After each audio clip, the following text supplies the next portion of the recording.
এবার চলে যাব ভাঙড়ে। ভাঙড়ে শুট আউট, সবজি ব্যবসায়ীকে লক্ষ্য করে গুলি। ঠিক এই জায়গাতেই গুলি করা হয় সবজি ব্যবসায়ীকে। বেলেদোনা বাজার সংলগ্ন এলাকায় গুলি দুষ্কৃতীদের।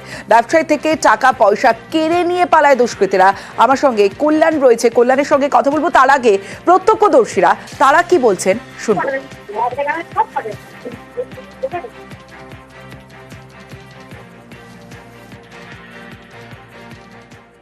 ওই পুলিশ এসেছে কেন, সকালবেলা উঠে শুনলাম ওখানে গুলি চলেছে, একজনা হাতে লেগেছে, হসপিটালে ভর্তি। এটা কেউ বলছে 8টার সময়, কেউ বলছে 1:30টার সময়, কেউ বলছে 2টার সময়, যে যেরকম বলছে। রাতেই হয়েছে। হ্যাঁ, সবজির ব্যবসা করে ভ্যান ছিল।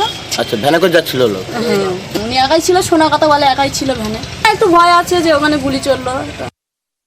আমার সঙ্গে কল্যাণ রয়েছে, কথা বলবো কল্যাণের সঙ্গে। কল্যাণ, ব্যবসায়ীকে গুলি করা হলো লক্ষ্য করে, এখনো পর্যন্ত মোটিভ কি জানা যাচ্ছে তদন্তে?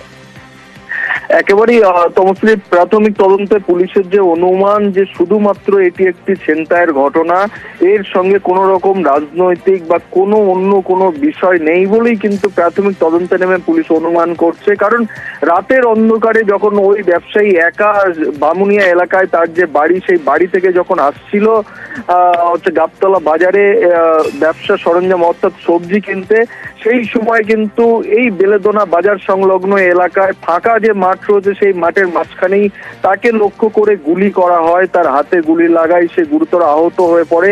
তার কাছে যে নগদ টাকা ছিল, সেই টাকা ছিনতাই করে কিন্তু পালিয়ে যায় দুষ্কৃতীরা।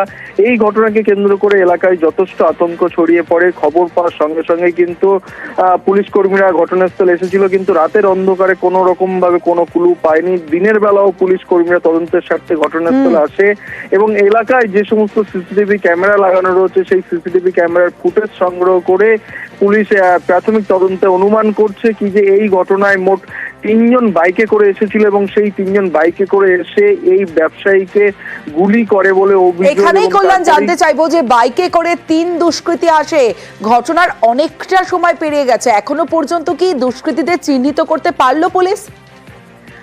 না, পুলিশের পক্ষ থেকে প্রাথমিকভাবে ওই 3 দুষ্কৃতীর ছবি নিয়ে আশেপাশের বিভিন্ন থানার থেকে শুরু করে এলাকার যে সমস্ত জনপ্রতিনিধিরা রয়েছে বা পুলিশের যারা সোর্স রয়েছে তাদের কাছে দিয়েছে। তবে সেই 3 জনকে কোনো রকম ভাবে এখনো চিহ্নিত করা যায়নি। পুলিশ তাদের 3 জনের খোঁজে ইতিমধ্যে প্রাথমিকভাবে চিহ্নিত করেন এবং তারপরেই কিন্তু পুলিশ তাদেরকে গ্রেফতার করবে বলে আমরা সূত্র মারফত জানতে পারছি।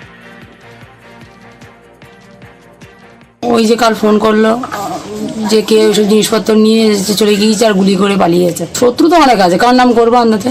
সবজি ব্যবসা করে? হ্যাঁ। কোন জমি জায়গা নিয়ে কোনো দ্বন্দ্ব বা এরকম? সে তো জমি জায়গা থাকলে ঝামেলা হবে, সে তো হতেই পারে।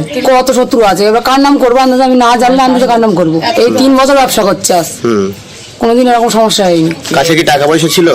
ওই যে সবজি কেনার যে টাকাটা ছিল সেটাই। কোনো শত্রু আছে না হলে এতদিন করছে, এতদিন কোনো সমস্যা হয়নি, এখন হঠাৎ করে সমস্যাটা দেখা দিচ্ছে কেন? 3-4 রাউন্ড গুলি করেছে, হাতে লেগেছে, এরকম জায়গায় লেগেছে। এখন নার্জি করে ভর্তি আছে। কি করতেন উনি? সবজির ব্যবসা করে। সবজি কি কিনতে যাচ্ছিল না বেচতে যাচ্ছিল? কিনতে যাচ্ছিল, মানে হাটে কিনে বেচতে যাবে? কিনে এবার বাজারে যাবে। কাছে কিরকম টাকা থাকতে পারে মনে করছেন? সবজি 8-10 হাজার।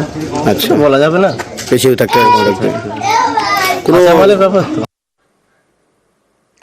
পুলিশ পরিচয়, আর সেই পরিচয়ে হাত সাফাই। বাগডোগরার বুড়ি বালাসন এলাকায় রীতিমতো চাঞ্চল্য।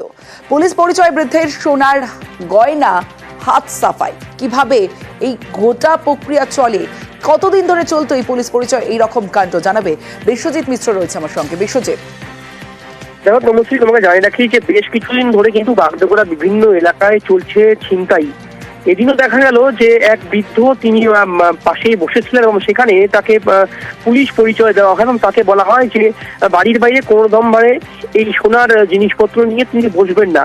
তাকে কাগজ দেওয়া হয় এবং সেই কাগজে পরবর্তীকালে তার সোনার জিনিসপত্র অলংকার খুলে তার পকেটেই বুঝে দেওয়া হয়। কিন্তু এই তারা চম্পট দিলে পরবর্তীকালে দেখা যায় সেই কাগজে শুধুমাত্র বালি ছাড়া অন্য কিছুই নয়। একেবারে হাত সাফাই করেই এই ছিনতাই চলে। তবে গোটা ঘটনায় বাগডোগরা থানার পুলিশ ঘটনাস্থলে পৌঁছে তারা কিন্তু বিভিন্ন জায়গা থেকে সিসিটিভি ফুটেজ কালেক্ট করেছে এবং এই যারা রয়েছে তারা কোথা থেকে এসেছিল, যিনি এই সোনার অলংকার খোলা গিয়েছেন তিনি বলছেন যে 4 জন বাইকে করে এসে পুলিশ পরিচয় দিয়েছে এবং তাদের ভাষাও হিন্দি ভাষা ছিল। কাজে এই বাইরের কোনো দুষ্কৃতির ছক এখানে বিভিন্নভাবে ছিনতাই করার টার্গেট করেছে কিনা সে বিষয়েও কিন্তু পুলিশ নিশ্চিত। ইতিমধ্যে গোটা ঘটনায় পুলিশ কিন্তু এই 4 জন দুষ্কৃতির খোঁজে তল্লাশি শুরু করেছে। সমস্যা বেশ বিশ্বজিৎ। পকেট থেকে আজ দেখালো যে আমি পুলিশ, দিনকাল ভালো না, গলার চেন টেন এগুলো রাখবেন না। আমরা খুললাম, খোলার পরে ওদেরই কাগজ, এটা কাগজে রাখলো, রেখে দিল আমাকে, দেওয়ার পরে এবার বাসকে নিয়ে এখানে দিল, বলে এখন এইটাকে পকেটে রাখো। আমি পকেটে রাখলাম। ওখান থেকে আমার এক ভাস্তা আসলো, ওর সঙ্গে কথা বললো যে কাকা কি হয়েছে, আমি যে এই ব্যাপার, মানে জাস্ট পকেট থেকে বাইর করে এটা খুলে যখন দেখাচ্ছিলাম তখন বালি না চেন আছে না আংটি আছে। আমি এখানে বসেছিলাম, ওরা 4 জন ছিল, বাইক নিয়ে আসছিল, দিল্লি সাইডের ভাষা বলতেছে, আমি ঠিক বুঝতে পারিনি। তো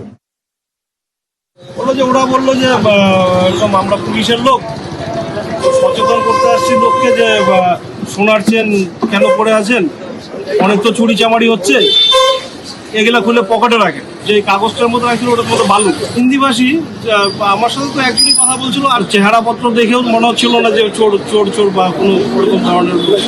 প্রত্যেকের মুখে মাস্ক ছিল।